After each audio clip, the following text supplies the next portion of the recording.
Pernah nggak sih kalian mau ngelakuin sesuatu dan udah berekspektasi banget nih sama apa yang udah kalian rencanain itu bakal berjalan dengan baik? Atau kalian udah berekspektasi nih gak akan ada yang ngeganggu hal yang lagi kalian kerjain? Nah, aku sendiri pernah, bahkan sering banget, walaupun kadang-kadang ya ekspektasi yang aku harapin tuh gak sesuai dengan kenyataannya. Contohnya waktu kejadian aku mau pergi nih main sama temen-temen. Dari rumah tuh udah kelihatan banget cuaca cerah, awan juga terang. Tapi nggak lama setelah baru mulai jalan nih, tiba-tiba hujan besar. Atau misalnya kalian lagi ngerjain tugas kuliah, laptopnya tuh sebelumnya baik-baik aja bisa dipakai, tapi tiba-tiba ngeheng tuh, nggak bisa diapa-apain, nggak bisa dipakai, nggak bisa dinyalain sama sekali.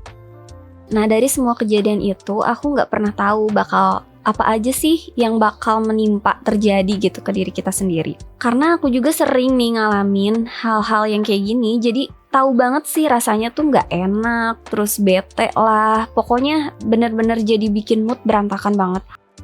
Yang awalnya aku pikir semuanya bakal baik-baik aja, tapi malah sebaliknya, semuanya tuh jadi kayak berantakan. Karena memang bakal selalu ada faktor-faktor yang membuat kita tuh nggak nyaman dan yang nggak bisa kita ekspektasikan gitu. Setelah aku pikir-pikir, ternyata bukan situasinya loh yang salah, tapi ternyata ekspektasi kita yang kadang nggak sesuai dengan realita yang ada. Atau ekspektasi kita nih berbanding terbalik dengan ya realita yang ada, dan akhirnya ini yang bikin kita tuh ngerasa nggak nyaman, bahkan bisa sampai ke tahap stres, anxiety, cemas gitu kan, nggak bahagia, dan banyak lagi deh perasaan-perasaan negatif yang bakal kerasa banget di hati kita. Nah, di video ini aku bakal ngebahas salah satu filosofi hidup yang sekiranya bakal ngejawab permasalahan yang kalian alamin ini juga. Filosofi hidupnya apa? Nah, filosofinya itu adalah filosofi stoik atau yang biasa dikenal dengan stoicism.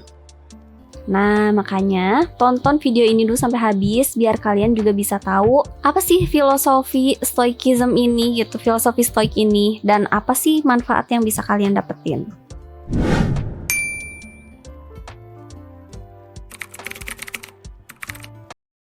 Jadi, di aliran stoicism ini tuh ngejelasin bahwa ekspektasi yang lebih baik itu ketika kita punya ekspektasi yang buruk dalam memandang sebuah kejadian. Nah, yang jadi pertanyaannya tuh kan kayak, kok kita diajarin buat berpikir negatif ya sama keadaan yang ada. Nah, ternyata yang dimaksud berekspektasi buruk di stoicism itu biar kita tuh bisa nyiapin apa-apa yang akan terjadi ke depannya. Jadi kita udah tahu kemungkinan terburuk apa yang akan terjadi ketika itu tuh nggak sesuai dengan ekspektasi atau realita yang kita harapin. Jadi kadang kita kalau ngelakuin sesuatu itu kayak di pikiran kita tuh, oh iya ya, misalnya kayak gini, kita mau masuk nih ke salah satu perguruan tinggi, pasti hal yang dipikirin pertama kali itu kampus favoritnya apa, lingkungannya nyaman atau enggak, terus pelajarannya bakal kita anggap buat, sanggup nih buat jalan ini, gampang nih kalau udah lulus nanti cari kerja kalau dari kampus tersebut. Padahal realitanya itu pasti bakal ada hal-hal yang di luar kuasa kita, di luar kendali kita yang mungkin itu membuat kita nggak nyaman. Tapi kalau misalnya kita udah siapin semuanya dari awal, maksudnya kita udah prepare untuk punya ekspektasi terburuk dari awal, kita tuh nggak akan kaget, kita nggak akan cemas, dan kita nggak akan mudah kecewa dengan situasi yang lagi dihadapin. Malah kita tuh bakal banget enjoy menjalani itu, kita bakal selalu siap untuk menghadapi, dan kita tuh bakal fokus sama solusi yang ada ketika kita dihadapin sama suatu masalah atau suatu ketidaknyamanan. Dan kalau misalnya realita itu sesuai dengan ekspektasi yang kita harapkan, itu kita akan banyak bersyukur dan semangat dengan apa yang lagi kita jalani. Nah, sama seperti yang diajarkan oleh Marcus Aurelius, itu juga salah satu filsuf stoik. Dia mengatakan bahwa seseorang itu harus mempersiapkan diri secara mental untuk menghadapi kemungkinan buruk atau tantangan yang mungkin terjadi di masa depan. Praktek ini tuh dilakukan sebagai cara untuk mempersiapkan diri secara mental dan emosional. Ketika situasi sulit itu benar-benar terjadi, kita sudah memiliki kesiapan mental untuk menghadapinya dengan bijaksana dan tenang. Jadi dari awal tuh kita udah mempersiapkan kemungkinan-kemungkinan negatif gitu, kemungkinan-kemungkinan terburuk apa yang akan terjadi. Dan setelah itu kita bakal menemukan jawaban untuk mengatasi kemungkinan-kemungkinan terburuk tersebut. Sebagai contoh, ketika misal dosen di kelas nih ngumumin bakal ada ujian matematika di minggu depan.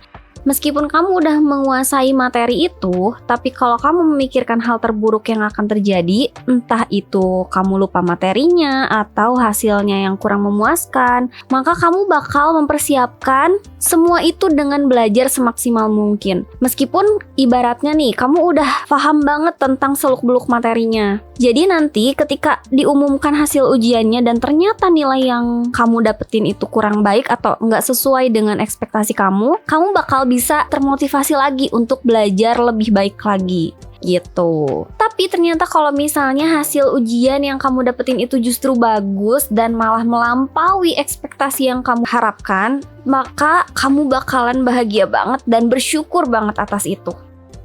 Nah, sesimpel itu sebenarnya kebahagiaan tuh bisa kita rasain. Jadi meskipun di awal tuh terkesan kayak kita tuh pesimis kali ya ngelihat kok semuanya dilihat dari perspektif negatif, kok semuanya dilihat dari kemungkinan-kemungkinan terburuk. Tapi ternyata di balik itu semua tuh yang menjadikan kita lebih optimis dan lebih realistis pada diri kita tuh ya ternyata pemikiran tadi bahwa kita tuh ternyata bisa loh melampaui apapun yang terjadi terhadap diri kita dan lebih ikhlas untuk menjalankannya. Oh iya, perlu dicatat ya, metode ini tuh bisa banget membantu kita untuk tidak terjebak dalam kecemasan atau ketakutan akan masa depan. Tetapi sebaliknya, metode ini tuh memungkinkan kita untuk tetap tenang, berpikir jernih, dan bertindak dengan bijaksana dalam menghadapi tantangan-tantangan hidup yang ada di depan. Oke, mungkin segitu dulu yang bisa aku share ke kalian tentang filosofi stoik. Kalau kalian suka sama konten yang seperti ini, boleh kalian subscribe channel ini dan like juga videonya. Jangan lupa tinggalin komentar untuk terus membangun channel ini. Sekian dan terima kasih.